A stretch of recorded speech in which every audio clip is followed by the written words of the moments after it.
Bonjour à tous et à toutes. En ce début de semaine, que Dieu vous bénisse. Toujours l'histoire avec Joseph, Genèse 41, verset 43. On parle de Pharaon. Il le fit monter sur le char qui suivait le sien et l'on criait devant lui à genoux. C'est ainsi que Pharaon lui donna le commandement de tout le pays d'Égypte. Amen. On voit à travers l'histoire de Joseph, et bien sûr, un parallèle avec l'histoire de Jésus. Et c'est ce qu'on voit dans chaque épisode, en fait. Et on voit que dans cet épisode-là, on voit que Pharaon, va amener Joseph sur son char, sur un de ses chars, et il va le faire suivre dans toute la ville. Et puis, il va avoir des gens qui crient devant lui, à genoux, à genoux, à genoux. Et en fait, il y a une vraie procession de victoire et victorieuse dans toute la ville.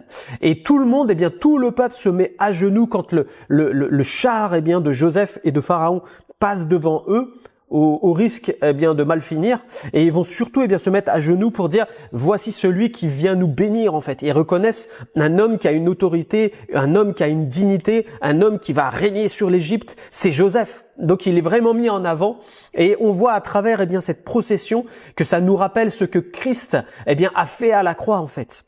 La Bible nous dit dans Colossiens chapitre 2 verset 15, il a dépouillé les dominations et les autorités et les a livrées publiquement en spectacle en triomphant d'elle par la croix. Amen. Dans ce passage-là, on parle vraiment d'une procession romaine, à la même manière que Pharaon. C'est-à-dire qu'à l'époque, on mettait quelqu'un sur un char aussi, on mettait une couronne de laurier sur sa tête et on le faisait avancer dans la ville avec les prisonniers qu'il avait récupérés pendant la guerre, et tout le monde louait ce soldat-là en fait, louait ce général et le mettait en avant. Et c'était la fête en fait dans la ville. Et on voit que dans les Écritures, Jésus-Christ est celui qui a vaincu l'ennemi de notre âme. Il est celui qui, devant son nom, l'enfer tremble, les démons tremblent et s'enfuient, dit la parole de Dieu. Il est celui qui a vaincu pour nous sauver, nous, en fait. Merci Seigneur, que son nom soit glorifié. Et pourquoi parler de cela? Parce qu'aujourd'hui, tes yeux doivent être fixés sur la croix en permanence, sur celui qui est mort mais qui est ressuscité le troisième jour, que la mort n'a pas pu retenir et qui aujourd'hui règne pour l'éternité. Tu ne sers pas n'importe qui, mon frère, ma sœur. Et je m'invente que tu sois fortifié aujourd'hui. Non seulement tu ne sers pas n'importe qui, mais tu celui, qui sert celui qui est assis sur le trône. Et la Bible déclare dans Romains 14, 11, « Je suis vivant, dit le Seigneur, tout genou fléchira devant moi et toute langue donnera gloire à Dieu. » Il est celui qui est assis sur le trône pour l'éternité. Une position d'autorité éternelle qui ne peut pas changer. L'acte de la croix est un acte qu'on ne peut pas changer dans toute l'histoire de l'humanité. On peut essayer de l'effacer même des livres d'histoire, mais ça ne peut pas être effacé de l'histoire de l'humanité. On a toujours voulu détruire même toutes les Bibles pour pas que la vérité soit dite. Mais Dieu veille sur sa parole parce que la parole de Dieu c'est la vérité et elle vient pour nous sauver et nous montrer que il est ressuscité et qu'il règne pour l'éternité et qu'aujourd'hui en tant qu'enfant de Dieu, non seulement il a l'autorité, mais il t'a aussi délégué son autorité afin que tu fasses les mêmes œuvres que lui. Et c'est ce que nous voyons dans les Écritures.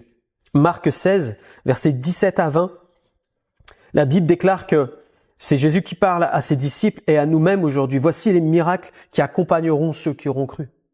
En mon nom, ils chasseront les démons, ils parleront de nouvelles langues, ils saisiront des serpents, s'ils boivent quelque breuvage mortel, il ne leur fera point de mal, ils imposeront les mains aux malades et les malades seront guéris. Le Seigneur, après leur avoir parlé, fut enlevé au ciel et il s'assit à la droite de Dieu. Et ils s'en allèrent prêcher partout.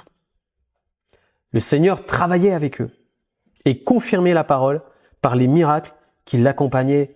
Amen. Ça n'a pas changé, mon frère, ma sœur.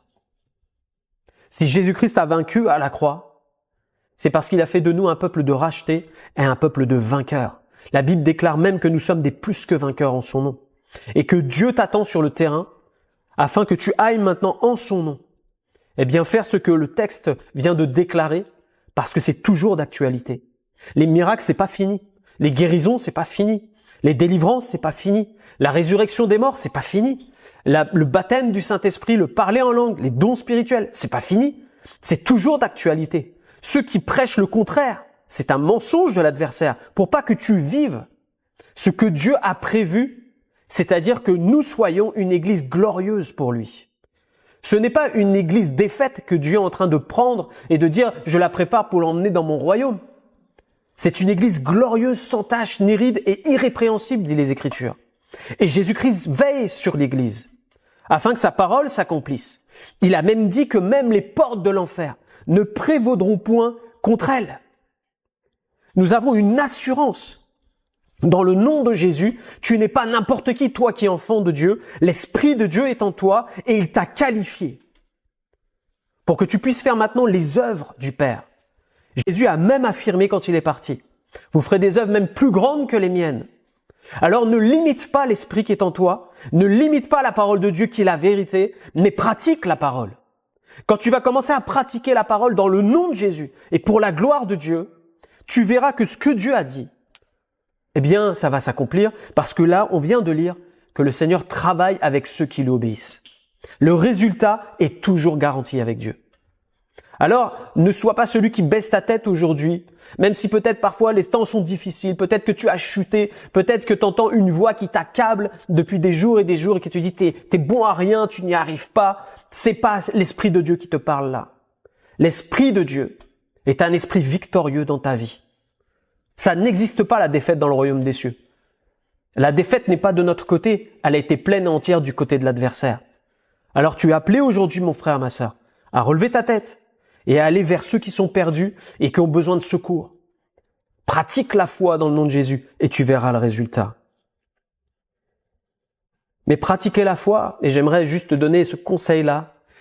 Les disciples ont fait cela, ils ont été chasser les démons et ils sont revenus tous joyeux. Et c'est vrai que c'est réjouissant de voir que Jésus-Christ est celui qui libère et qui guérit encore aujourd'hui.